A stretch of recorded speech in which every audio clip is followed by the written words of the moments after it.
Hello, everybody. Welcome to the stream.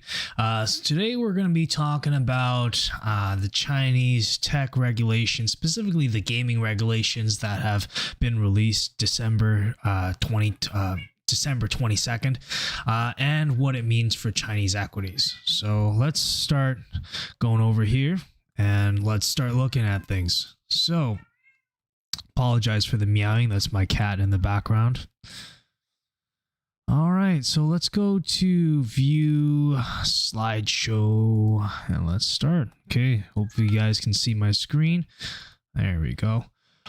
All right, so these gaming regulations are pretty bad for gaming. I think you can make the argument that they might have some positive implications for regular gamers because they're attempting to tackle some of the more egregious aspects of gaming, like the addiction as well as the gambling nature of it. So the Chinese government doesn't want their regular citizens to go and get fleeced by these gaming companies. But it really goes to show that the perspective of the Chinese government oftentimes isn't the development of their economy, or in some cases isn't the let's just say the well-being of foreign shareholders, but they're putting the themes of common prosperity ahead of all of the other different priorities that they have, which is surprising for me because I used to own Chinese equities for a long time, and I'm surprised that they would go and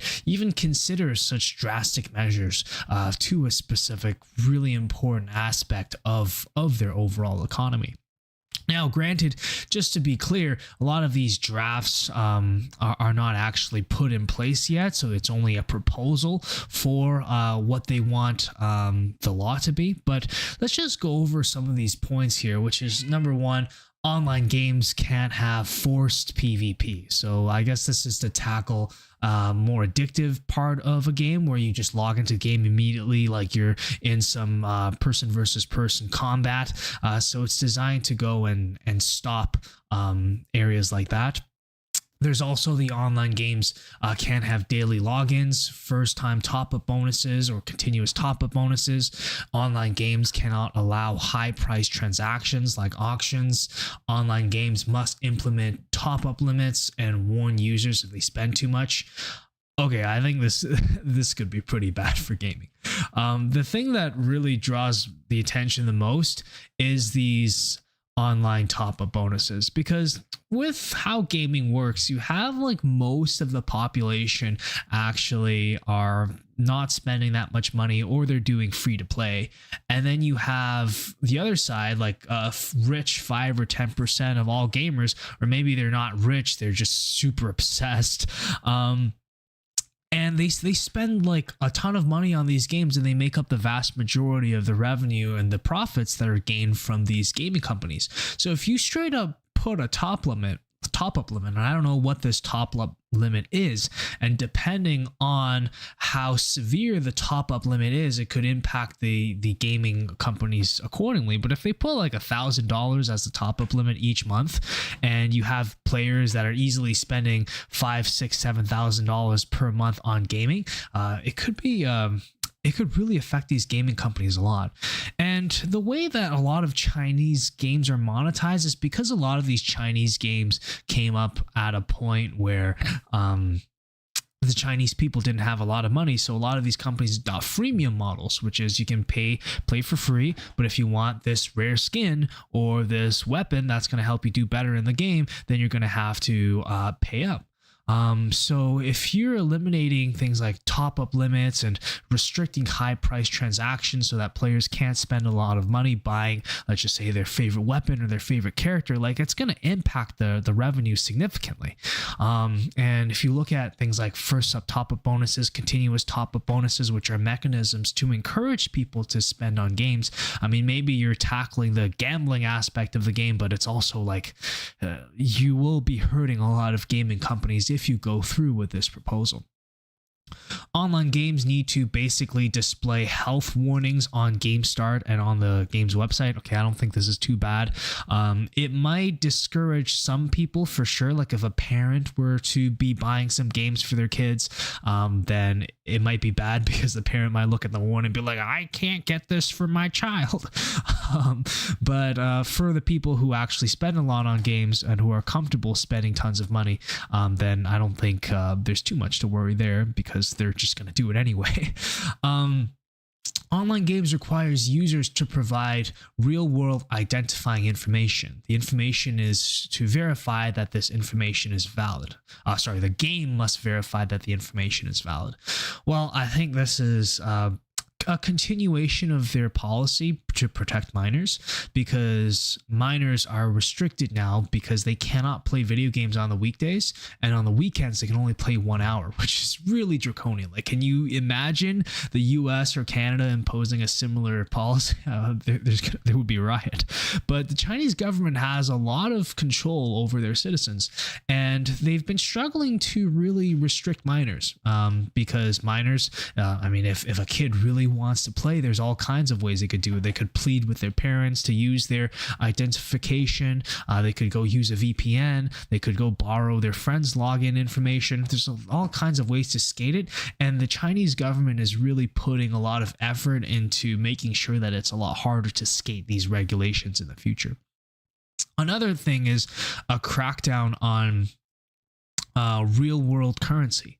So like crypto, for example. Now, these days, there's a lot of games that are interwoven with cryptocurrency, where you get crypto for playing a game, and then you can then exchange that crypto for Bitcoin, or you can use that crypto to buy, let's just say, digital goods or any goods that are outside of the gaming environment. So the Chinese government is basically cracking down on this and saying that, no, we don't want any integration of cryptocurrency with video games. Video games are not allowed to offer any kind of currency that can be used to purchase any kind of product that is not related to the game itself. So another really important restriction: online games that use loot boxes / gacha need to have reasonable rates and provide players with alternatives that have the same performance that can be directly purchased. Okay, so this is a crackdown on an aspect of gaming where you have these loot boxes where you can go and buy these loot boxes. And let's just say, like, you have like really important characters that you want to get, or like a really nice skin, or a really nice weapon, and because it's so rare, a lot of these gaming companies won't allow you to purchase the item directly, and it becomes a real status symbol to own these rare items. So people would buy these loot boxes that have maybe a 1% chance or a 0.5% chance that they would get what they were getting, and it encourages gambling because people just go and buy a ton of these loot boxes, hoping that they're finally going to be able to find that item, and in turn they're spending on hundreds of loot boxes just trying to get the item that they want. So the Chinese government is recognizing this as a gambling problem, and they want to crack down on it altogether. Now, I do think that this is ultimately good for a lot of people. Again, I don't play that many games, but yeah, this is gambling for sure. But if you crack down on this, is it going to affect the revenue of a lot of these gaming companies? Absolutely. It's not just a token wag your finger at these companies. It's ultimately going to affect the business model if this law were to be passed. Another rule: live broadcast cannot contain high value rewards. I also think there's another provision in here that prohibits minors from being able to tip streamers. But anyway, another thing that could affect gaming companies: a lot of games, the way that they get popular is through live streams, and through influencers promoting the games. And this is going to have an impact on how influencers are able to promote games, and subsequently it can affect the businesses quite a bit. Online games can't engage in monopolistic behavior or use unfair competition practices. Okay, that's pretty vague. I'm not sure what that actually means. So overall, there's this Morningstar analyst that said the removal of these incentives is likely to reduce daily active users and in-app revenue, and can eventually force publishers to fundamentally overhaul their game design and monetization policies. So I think the two biggest concerns of this whole thing is the first one, which is the restrictions on top-ups. I think if that were to come through, it could be really bad for the gaming industry. And also the restriction on gacha rewards, which I think yeah, it could be good for citizens, but the Chinese government coming up with these regulations is basically saying that they prioritize the overall well-being of a lot of their citizens over the well-being of like the gaming companies. Now, there's been quite a lot of people on Weibo actually talking about this, and I just want to go over some of the responses because I think they're pretty funny. So this one guy said, the ideal young person, according to the state, be like, enjoys working a 996 schedule and volunteers to work overtime, owns at least one electric car, commutes to work by subway, has 2 children, a boy and a girl, buys an off-plan Evergrande apartment using a commercial loan with 5.6% interest, which is funny.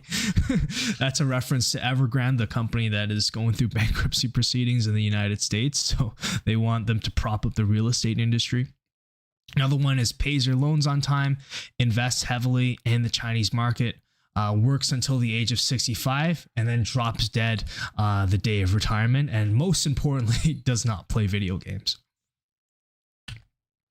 Next, you have somebody else saying, I suggest the person who came up with this check their IQ. Proposing something like this in our current economy, do they think Chinese corporations are doing too well?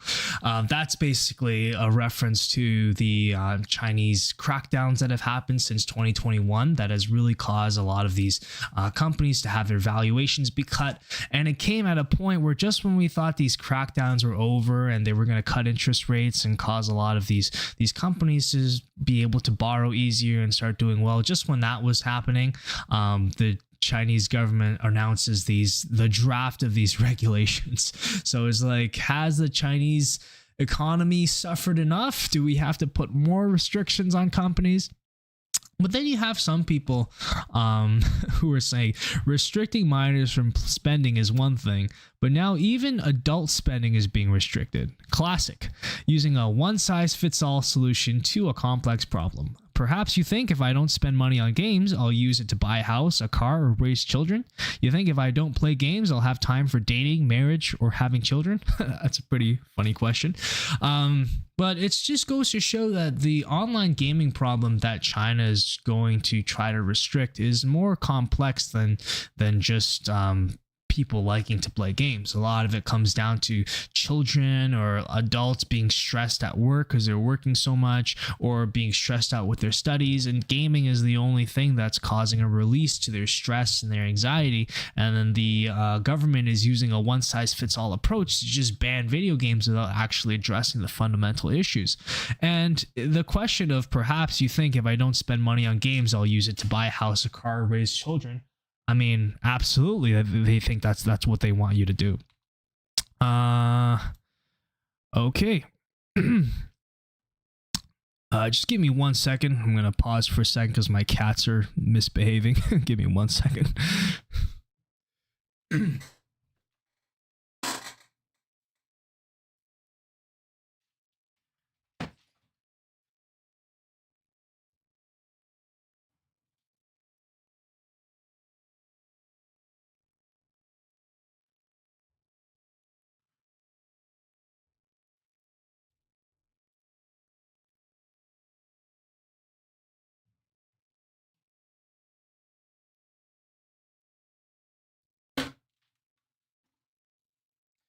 Sorry about that, guys. All right, let's keep going. Okay.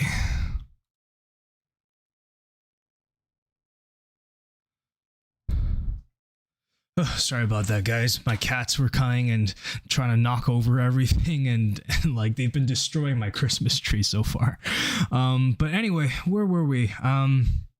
So now restricting minors from gaming, right? So Yeah, it's not a good situation at all. And the government definitely thinks that if they want to go and restrict a bunch of people from playing video games, that it's going to create better social behavior, because that's kind of the way that a lot of these governments act. Is with the Chinese government, they want to control how citizens go and spend their time.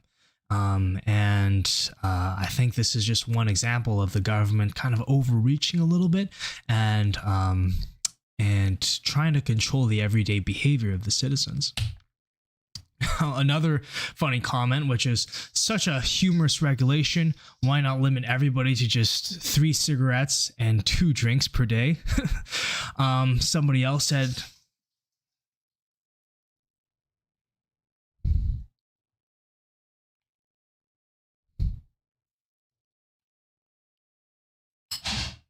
all right, sorry guys. My cats are really I gotta put them away because they're absolutely just destroying everything right now. Give me a second.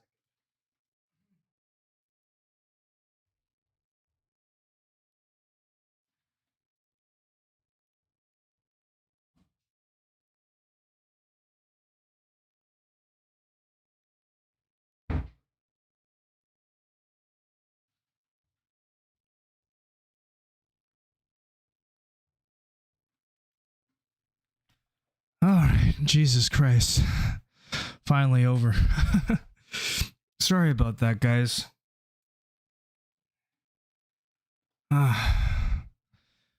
Okay. So, I don't know if any of you guys have cats, but mine are absolutely vicious. They were going and ripping apart my Christmas tree while I was trying to do my stream. So, sorry for the constant interruptions. I decided to have my girlfriend be the babysitter. So, hopefully, she can keep them contained until I'm finished. Sorry about these interruptions. So, somebody else said, why not limit everyone to just 3 cigarettes and 2 drinks?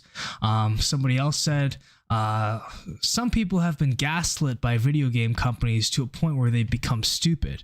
First-time purchase rewards and monthly subscriptions are somehow considered as benefits. Truly eye-opening. Well, yeah, see, not everybody is against these gaming regulations. There's some people who are seeing it as just the Chinese government attempt to reach their tentacles into everybody's lives, but there's also some people that are actually for these regulations, because some of these first-time rewards and monthly subscriptions, these gaming companies are capitalistic entities at the end of the day, and they do try sometimes to skirt these regulations in a way that really preys on the gambling instinct of a lot of Chinese consumers.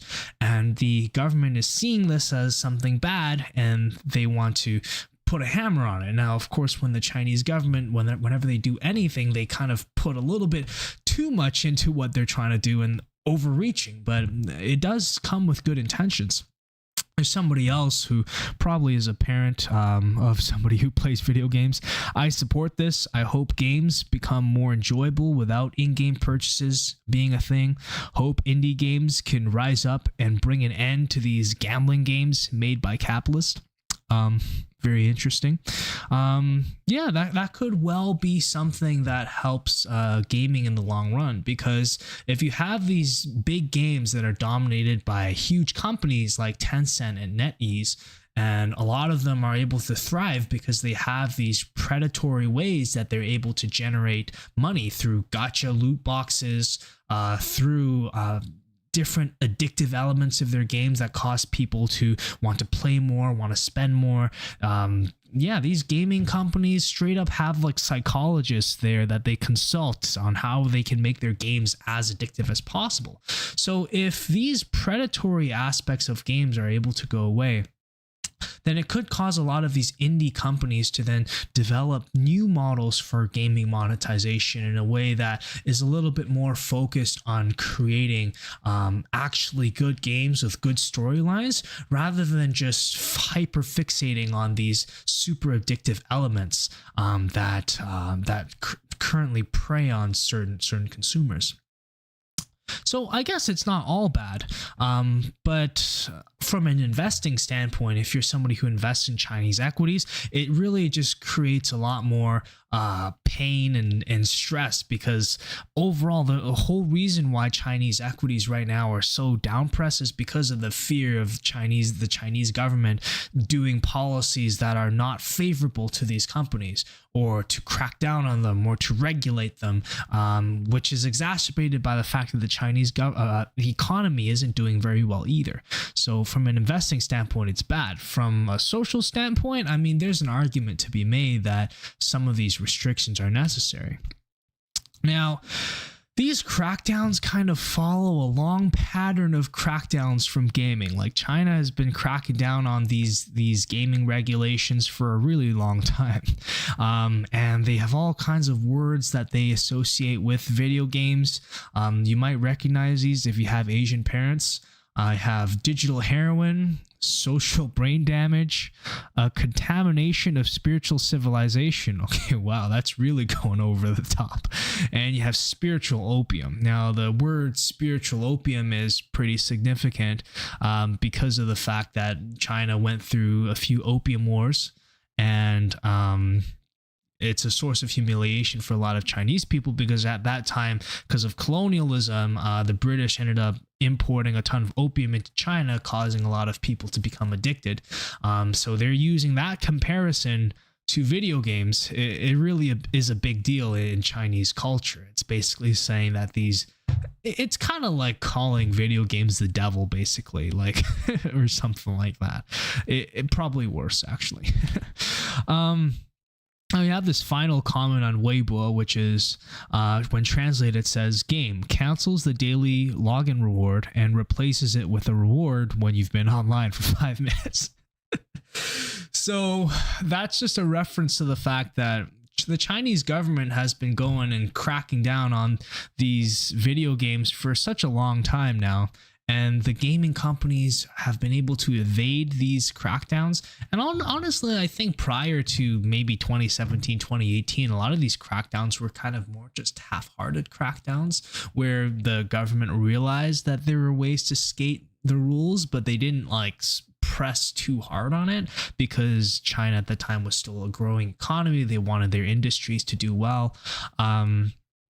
But I really think, reading over the draft of these new gaming regulations, that if they're implemented, especially now because China's going like full throttle on the restrictions, where they're even having a lot of these games have facial recognition. So before, the minors, what they'd be able to do is use a VPN, or they could use their parents' ID in order to play games. But if there's facial ID, like, there's no freaking way that these minors are going to be able to bypass these rules.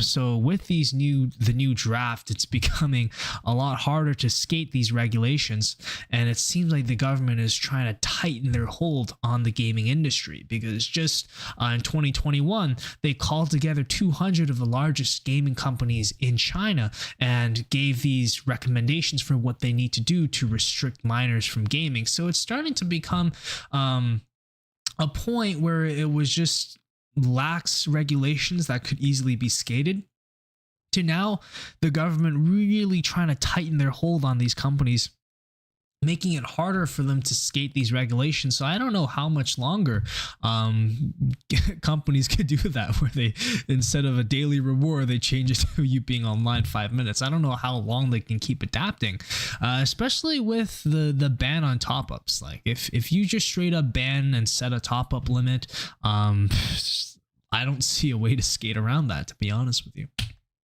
So, a brief history on gaming crackdown. So what I'm talking about is, in the 80s, China imposes a 130% tariff on these foreign consoles, most of them coming from Japan. And China finds a way around this. So the industries, what they do is they produce a bunch of cheap knockoff Chinese consoles. These consoles are basically just clones of their Japanese counterparts, but they're a lot cheaper because they don't have the tariff. So this ends up dominating the market. And you also have a whole black market that opens up, and the black market is what flourishes as a way to escape these tariff regulations. So the first attempt by the Chinese to crack down on video games didn't work. They attempted again in the 2000s, where China just straight up bans video game consoles, and they come up with some restrictions for minors, where they say if a minor plays longer than 3 hours, they get their reward bonuses cut in half, and they play longer than 5 hours, then their reward bonuses get eliminated completely. So it was their first attempt at crackdowns. What ended up happening is the gaming companies just transitioned to doing a lot of PC games instead. So PC games weren't banned. A lot of companies transitioned to PC games, and this led to the rise of PC games that were based on a freemium model, where you go and you it's free to play, but for the people who actually want to decide to put like more money into the game, then they're able to do that. So the companies end up making most of their money on those maybe 5 or 10% of players that really want to pay to win, so to speak. So that leads to the growth there. And the gaming restrictions initially don't actually end up working because they don't have the technology in order to enforce it. And a lot of these kids, they would just borrow their parents' ID cards, they would use VPNs, or it would be a case where they just wouldn't care about the rewards. Like if they lose half their rewards, so be it. I'm still going to play the game. So 2015, China kind of cuts back a little bit, starts to approve more games, legalize consoles. And then in 2018, you have the gaming approval freezes. So the Chinese government around this time starts to crack down further because of their opinion that gaming was causing a rise in nearsightedness. So a lot of Chinese people now wear glasses, and the idea is that gaming is contributing to that. This is around the time too when Xi Jinping comes out with his theme on common prosperity and how Chinese people need to be socially vigilant people, and you need to restrict violence in video games because that's going to make Chinese people bad. The whole idea of the Chinese government also was control, so we got a lot of games being changed into these shooting games being instead games that are supposed to be about like protecting the country or peacekeeping instead of just RPG shooting. So that stuff starts to come on, and then you have the restriction on minors. Now the restriction on minors starts out to be like not mild, but like reasonable. Like originally it was about 1.5 hours per day that you can play from Monday to Thursday, and then from Friday, Saturday, Sunday, you would get 3 hours, which isn't too bad, until 2021 when it got put so that you can't play games at all from Monday to Thursday, and then Friday, Saturday, Sunday you can play 1 hour. Like, can you imagine that kind of policy being introduced in the United States? How much rioting it would create? Like, Jesus Christ. But the Chinese government somehow got away with it. And there's varying opinions on whether or not this was successful in curbing the minors' ability to play games. There were still abilities that you could use. You could still use VPNs. You can still use somebody else's ID to play games, but they started cracking down and making it harder to do that. And 2022, 2023, this was right after the tech crackdown. Now, the tech crackdown, if you guys are not familiar, is just in 2021, Jack Ma gives a speech criticizing the Chinese government that the banking regulations were a little bit too strict and outdated and old-fashioned. And in response, the Chinese government just, tries their best to show Alibaba and all these other tech companies who's boss. So they went and forced Ant Financial, which is the company that owns Alipay, to go and change their whole business model.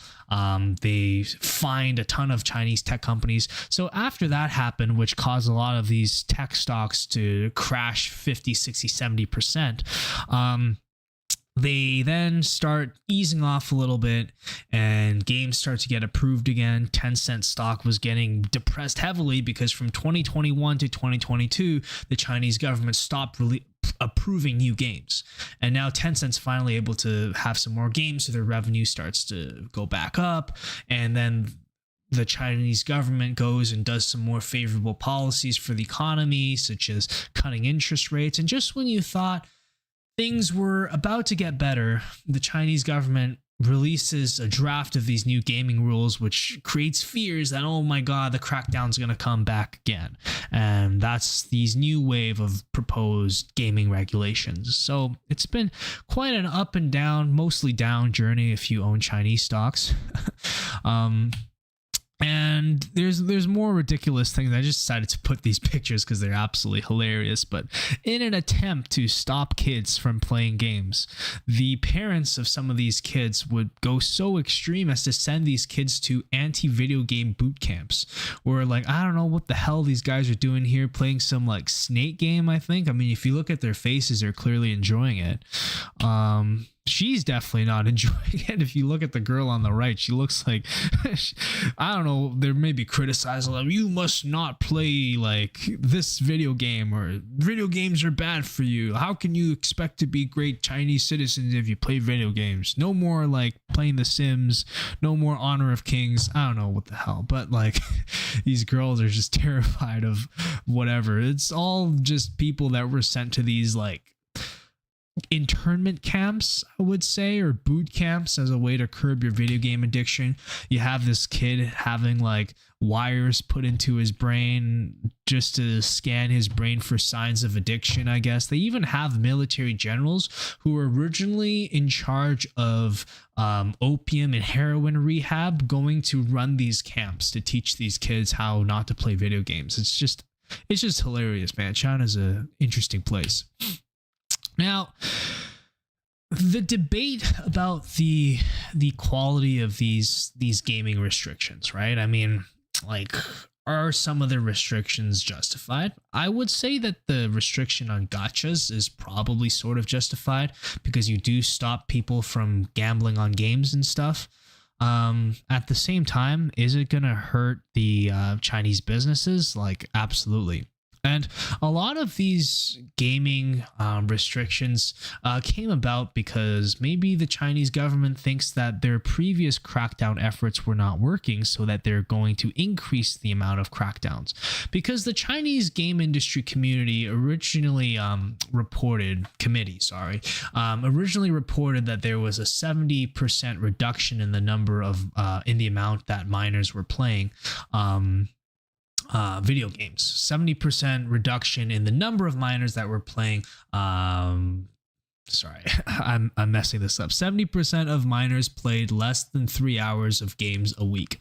So there were some studies that said that these crackdowns actually were working. But I mean, if you look at it, China's game industry group committee, like that sounds awfully close to the Chinese government. And it definitely is close to the Chinese government. So if this is an industry that reports on a policy that the Chinese government came up with, what are the chances that they're going to be unbiased? I think it's low. So this group came up with a study that the policy was working and we are curbing video game addiction.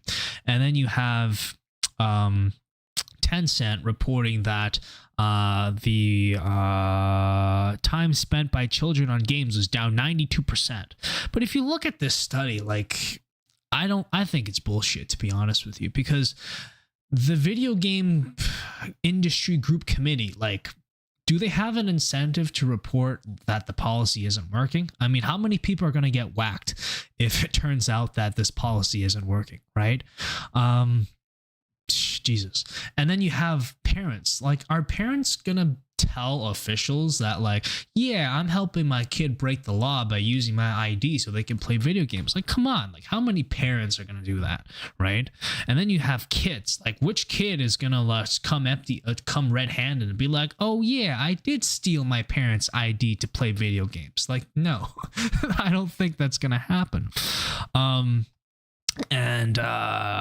Yeah, so I don't know how reliable this is. Also, if you look at the gaming company themselves, like Tencent, like if Tencent goes and reports these attempts to curb video game playing by minors is absolutely not working, then what do you think the Chinese government's going to do? The Chinese government's going to come back and crack down even harder. So Tencent is probably like, no, guys. Like, yeah, these restrictions that you did are totally working because they don't want the Chinese government to crack down harder on them. So I don't know how reliable that study is.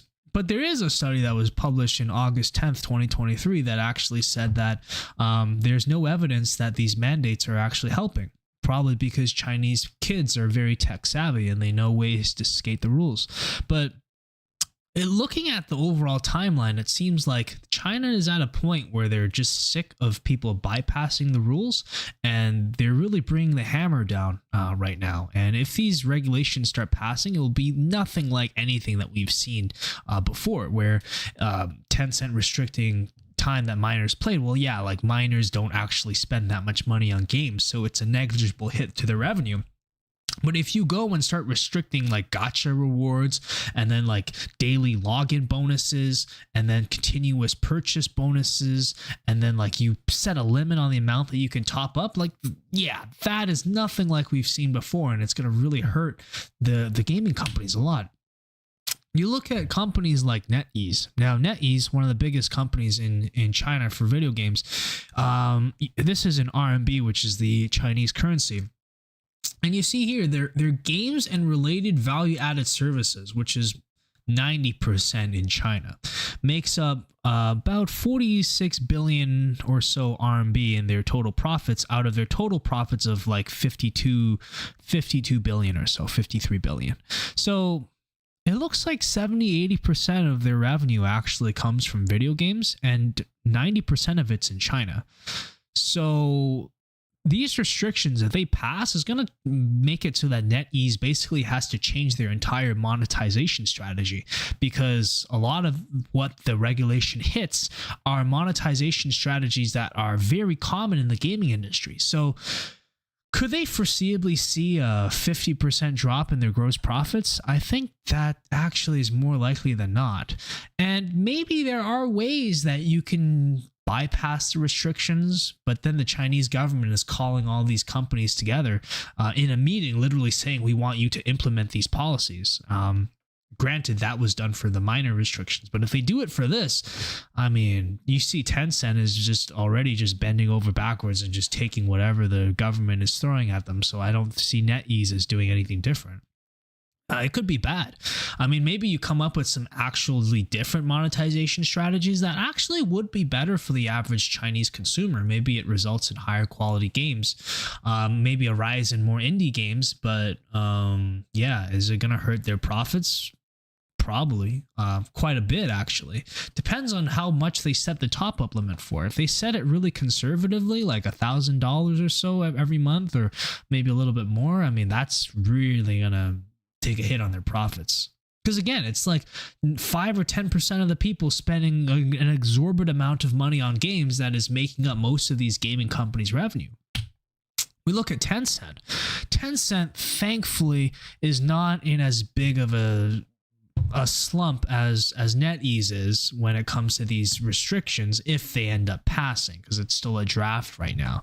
But Tencent has 21% of their total revenue coming from domestic games. Now, again, I think you can recover some of that revenue by looking at alternative strategies. But if your entire business model is relying on having people pay for skins or pay for characters or pay for, let's just say, like different worlds or unlock some feature of a game, if like that's your major monetization strategy, which it is for a lot of companies, and that major monetization strategy comes under attack, I mean, it could be bad. It could be like, you know, a 50% drop in revenue or a 50% drop in earnings. And maybe it gradually creeps back up. But how many years is that going to take?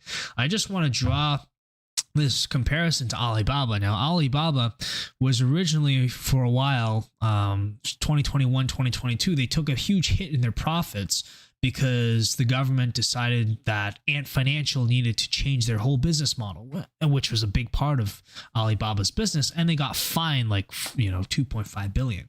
Now, could I see a similar thing happening to these gaming companies?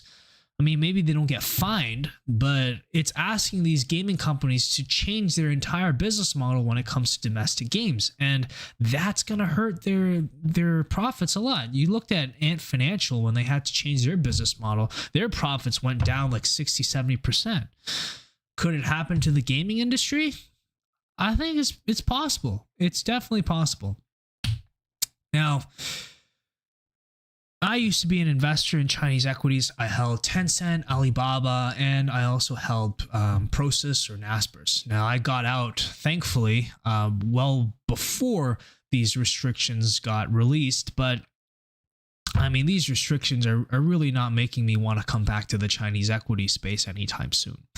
And this is how I think the Chinese government makes decisions, because right now when you invest in Chinese companies now, it's not about the fundamentals. Like when I was going into like a value investing approach into trying to invest in Chinese equities, I was seeing like, oh my God, Tencent, such a great company. It's trading for 12, 13 times earnings, or Alibaba is trading for 8 times earnings. How could it not be a bargain? Look how cheap it is. Look how good of a business it is. But when you invest in Chinese companies, the more I stayed invested in those companies now as an ex-Chinese shareholder, I can say that like the fundamentals don't really matter, because it all comes down to what the Chinese government does. And the Chinese government has these as their priorities. Number one is control. If you tell the Chinese government that they can't control you, well, the Chinese government's gonna be like, motherfucker, we do control you,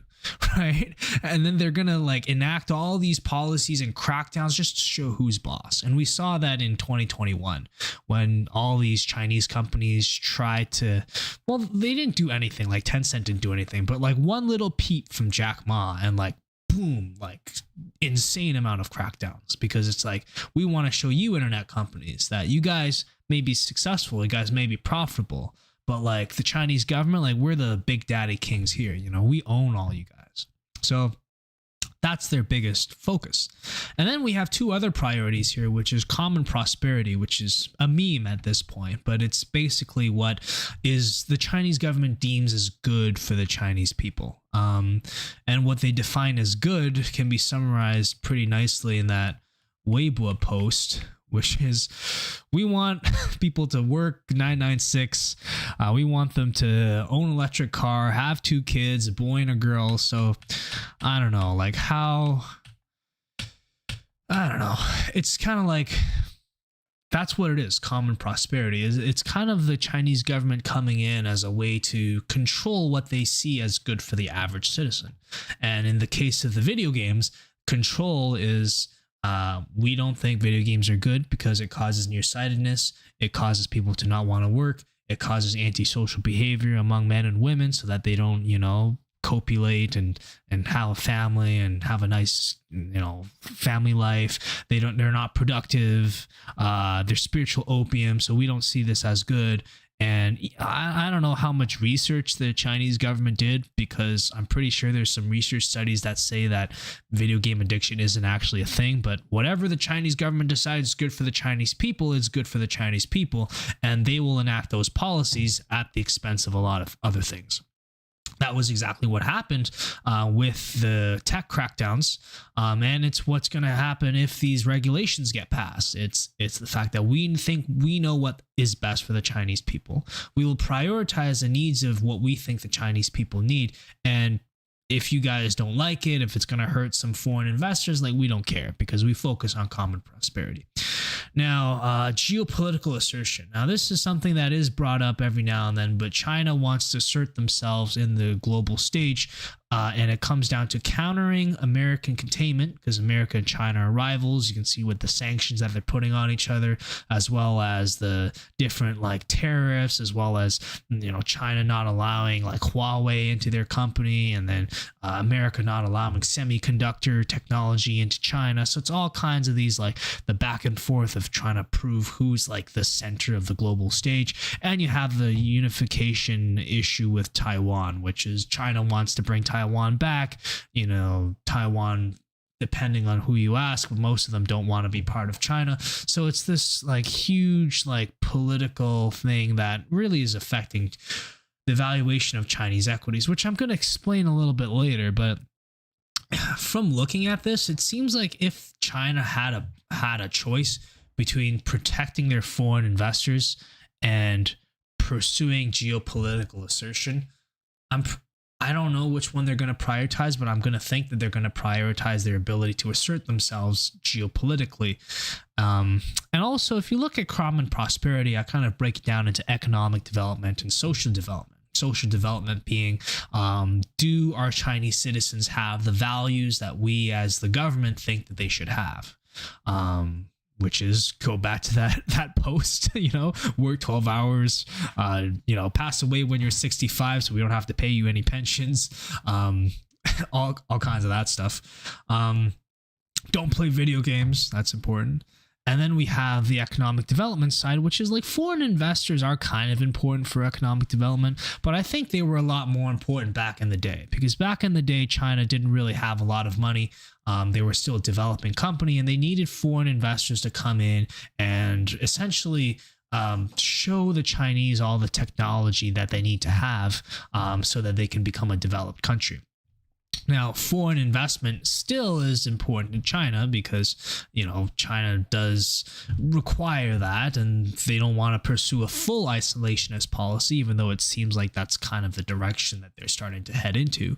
But where does foreign investment really lie in the grand list of priorities that the Chinese government has? I actually don't know, but based on everything that they've done so far, I think it's actually pretty low on the list of priorities.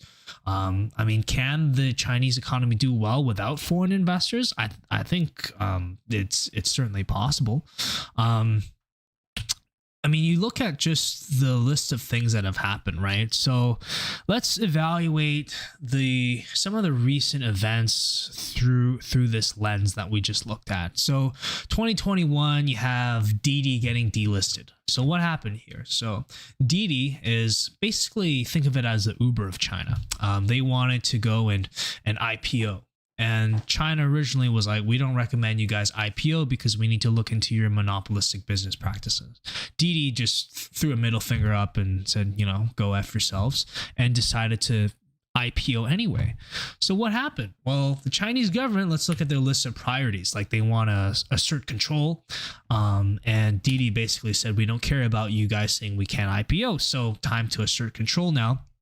So they go and decide to probe into their cybersecurity violations. And then China goes and says that, okay, guys, you guys violated a ton of cybersecurity concerns. So then Didi goes and says, no, we didn't. And then China says, yes, you did. And then they launch a giant probe, and then they remove a ton of Didi's apps from the App Store. And then the New York Stock Exchange starts getting concerned. Is like, what the hell's going on? So then they end up freezing Didi shares from being traded. And then this whole debacle causes Didi to basically go like, okay, I guess we're delisting now. So they delist. And who gets screwed over? Well, it's the foreign investors that get screwed over. Anybody who thought that investing in Didi was a great idea because this is the Uber of China, they raised $4.4 billion through the IPO. All of the investors got screwed if they didn't get out. So were the fundamentals there? Probably. But if you look at the way that the Chinese government made the decision, exert control, fight for common prosperity, because apparently Didi was violating some national security concern where they were leaking sensitive Chinese information to Western powers or whatever. So for the protection of control and common prosperity, we need to tell all these foreign investors to go screw themselves, which is what happened. That's what happened. Another example, just in recent memory, 2021 with the private tutoring. Now, if you were an astute Chinese investor and you thought, hey, maybe it's a good idea to invest in these private tutoring companies, so you invest. And then randomly one day, some Chinese official like does some thinking and is like, these private tutoring companies are kind of creating too much stress for our youth. And they're kind of exploiting these families who want their kids to do well. So we're going to say that private tutoring companies cannot operate for profit and they can't raise money anymore. So you could have invested in some really great tutoring companies that had great fundamentals, and that your investment was just wiped out overnight because common prosperity, right? Because of the need to assert control of the common prosperity, and your foreign investor interests are actually at the bottom of the list of priorities for the Chinese government. Now, Adam Khoo, who I respect a lot, has great YouTube videos, by the way, a Singaporean trader slash investor, puts it very nicely in this tweet, which is, when investing in Chinese equities, let's create like some sort of example here. It's like, who would you rather date?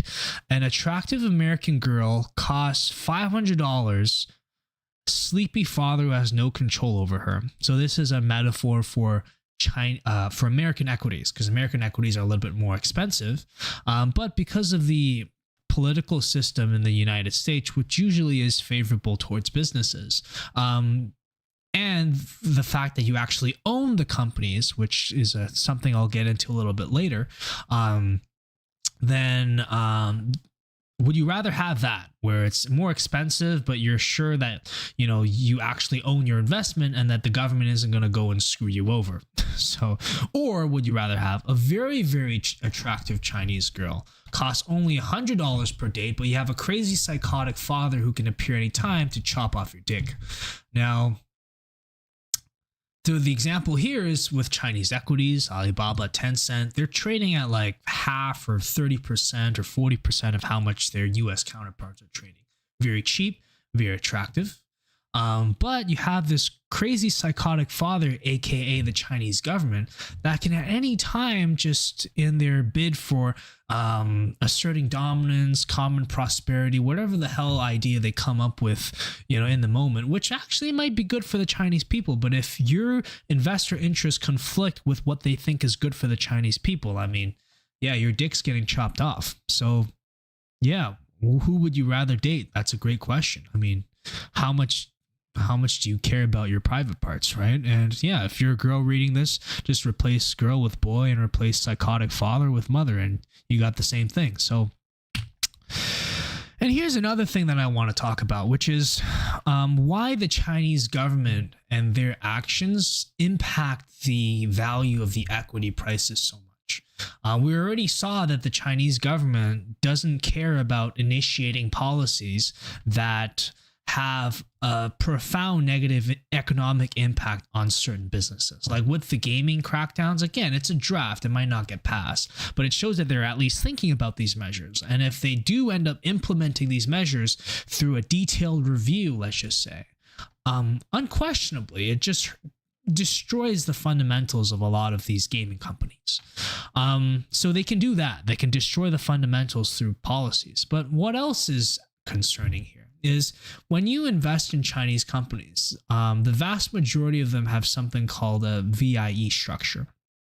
So what does that mean? Well, VIE stands for variable interest entity. To simplify this, it's basically an elaborate loophole that the Chinese government has turned a blind eye to that allows foreign investors, through a series of very complicated contractual agreements, to own, quote unquote, Chinese companies. And I put quote unquote here because it's like, do you own it? Do you not own it? Like, here's how it works.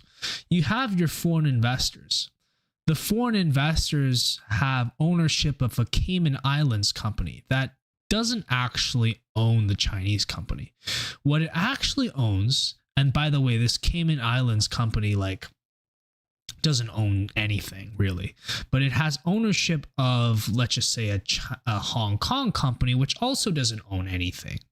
And then this Hong Kong company owns this other company in China, which also doesn't own anything.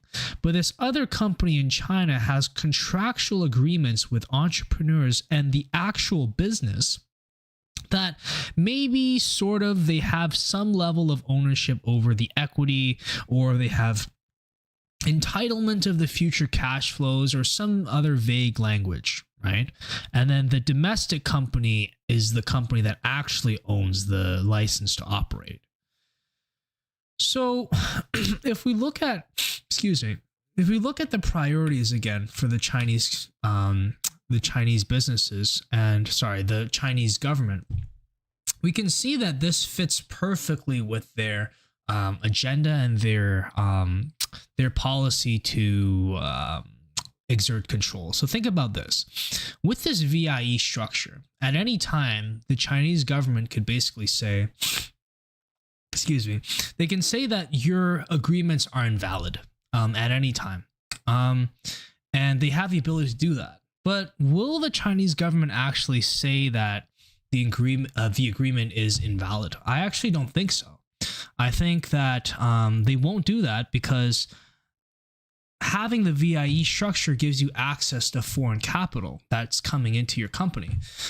So the Chinese companies have the ability to raise money from foreign investors, while the foreign investors don't actually own the companies. So this allows the Chinese government to exert control over their companies while actually accessing foreign capital. So it's like the best of both worlds. But this makes it so that your investment is super sensitive to any kind of change in geopolitical tensions or any kind of Chinese, let's just say, governing policy. Now, just so you guys know that, this VIE structure is actually legit, I'm going to go and actually look into just this company that I was looking at investing in. It's called Xunlei.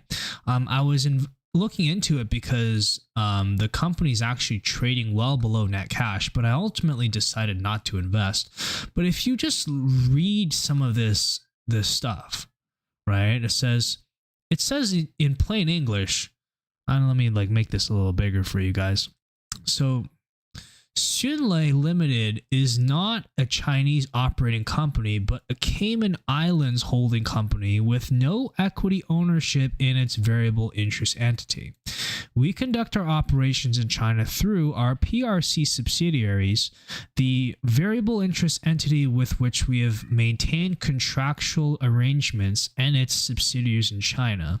PRC laws and regulations place certain regulations on foreign ownership of companies that engage in value-added communication service and prohibit foreign investment in internet cultural operating service and online transmission of audiovisual program service. So a fancy way of saying that you're investing in the Cayman Islands company, and the PRC laws, or People's Republic of China laws, make it so that you can't actually own companies in certain industries such as telecommunications and internet companies. Great. And it says here, a series of contractual agreements, including business operation agreement, equity pledge agreement, powers of attorney, exclusive technology support and services agreement.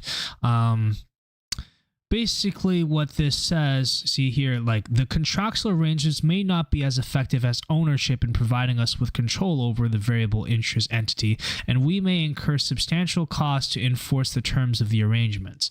And then at some point, this shows you the VIE structure where when you buy this company, you're owning a Cayman Islands company that then owns another company that owns the actual companies that are operating businesses. See here where it says contractual arrangements? There's the contractual arrangements. You own a Cayman Islands company that owns a Chinese local company that has a contractual agreement with Shenzhen Xunlei Networking Technologies, which actually is the company that does business. And if you look at it here, we face various risks and uncertainties related to doing business in China. Our business operations are primarily conducted in China, and we are subject to complex and evolving PRC laws and regulations. Okay, they're talking about the various operations, the various regulations that they might face. And here it says, if the PRC government deems that our contractual arrangements with the variable interest entities do not comply with PRC regulatory restrictions on foreign investment in the relevant industries, or if these regulations or the interpretation of existing regulations change or are interpreted differently in the future, we may be subject to severe penalties and be forced to relinquish our interests. So, god damn it. It's basically saying that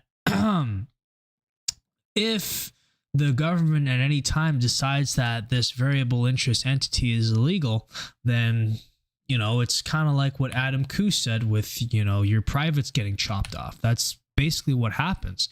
You could invest in a company with fantastic fundamentals and yet be left holding the bag. And the biggest problem with this is not so much that the Chinese government is going to straight up make the VIE structure legal. Like when I was originally a Chinese investor, I used to think, well, there's no way they're going to make the VIE structure legal, because if they do that, that's going to really hurt the economy, because no foreign investor is ever going to want to get invested in China, which is true. But if we look at the Chinese government priorities of geopolitical assertion, countering American attainment, reunification with Taiwan, and how the foreign investor interests are pretty much like bottom of the list of priorities, somewhere thrown into the economic development side. If it ever came down to China wanting to reunify Taiwan, or maybe the Americans put some sanctions on the Chinese companies, and the Chinese government wants to retaliate with more sanctions that might conflict with an investor interest. I mean, the risk of the VIE structure being declared illegal, especially if the Taiwan thing gets out of control. But anyway, let's not talk about that, because that's a priority for the Chinese government to create unification through peaceful or aggressive means. But anyway, if the Taiwan thing blows up, like, yeah, this VIE structure could easily get invalidated.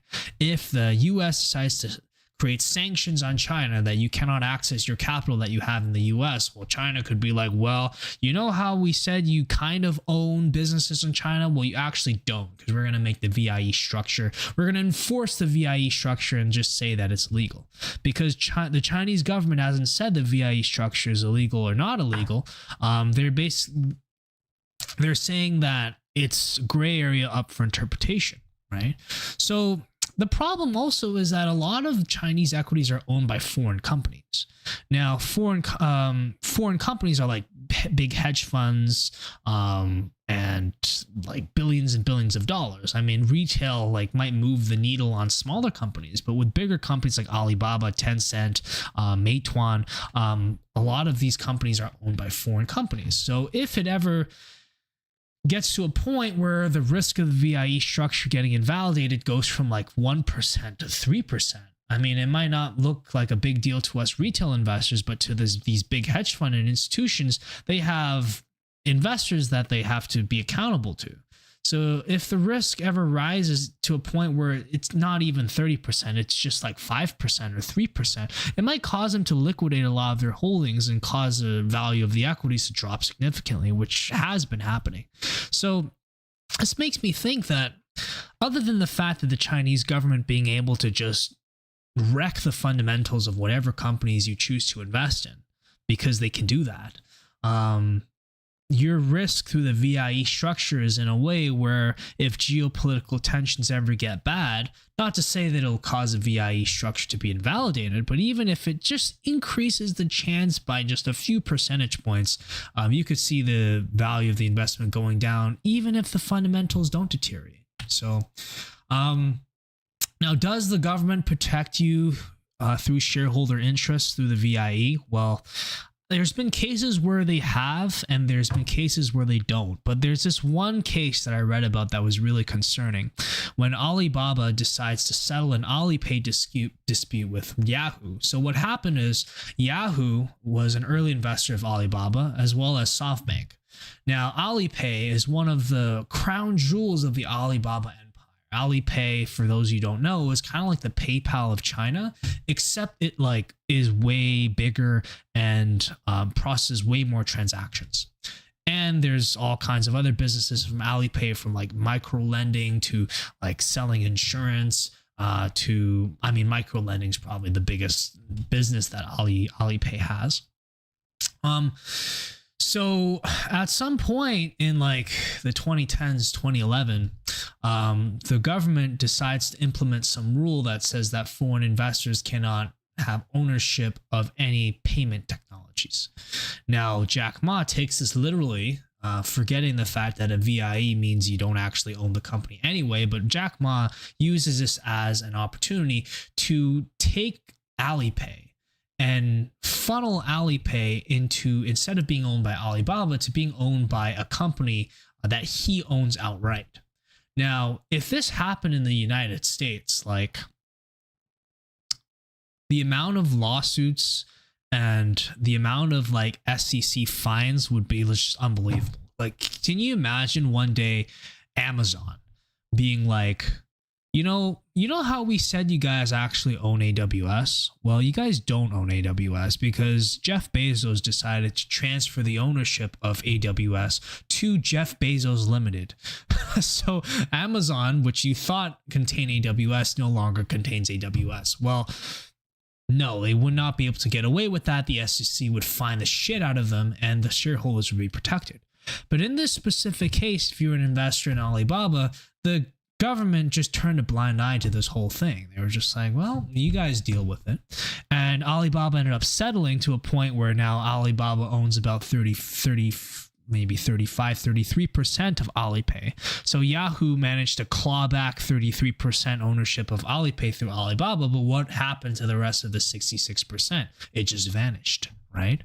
So that again makes me concerned about the VIE structure. Is if you own a company in the Cayman Islands that owns another company that owns another company that has a contractual agreement with the real company, and the Chinese government doesn't honor these contractual agreements. Yeah, going back to that Adam Kook tweet, like you could well get your dick chopped off here. So, I mean, that's my overall opinion on investing in Chinese equities. I think there's been a lot of damage that has been done since 2021, and I actually sold all my Chinese companies before these new video game regulations. And these video game regulations are, in my opinion, just one more indication that the Chinese government will prioritize many things: common prosperity, social development, geopolitical assertion, other forms of economic development before they prioritize the needs of you as a foreign investor. And if you're investing in something and the fundamentals go up but your investment doesn't go up because of factors that are outside your control, i.e. the Chinese government, I think the risk is a little bit too much for me and a lot of other investors to decide to continue to invest in Chinese equities. Now, not to say that the Chinese government won't in the future become buddy-buddy with the United States and maybe cool off on their Taiwan unification plans and everything goes la-di-da and the value of Alibaba goes up to $300, $400, $500. That's absolutely possible. But am I some geopolitical effort that can confidently proclaim the future of what I think the Chinese government is going to do? No, I'm not. So that's kind of the reason why I'm out. And also, if you just look at other companies like Alibaba, for instance, I mean, it's not just exclusive to Xunlei, what I talked about. Like if you look at it here and you just search variable interest entity, variable interest, go back up. Yep. This company is variable interest entity, and then Alibaba includes its variable interest entity. It was incorporated in the Cayman Islands. Like it's the same deal for all the Chinese companies, not just the company that I showed. So yep, that's my take on investing in China. Hope you guys enjoyed my live stream, and I hope to see y'all later. My name's Green Bean. It was a pleasure presenting to you guys. Please subscribe if you want to hear more, and I'll see you all later. Thank you so much to my loyal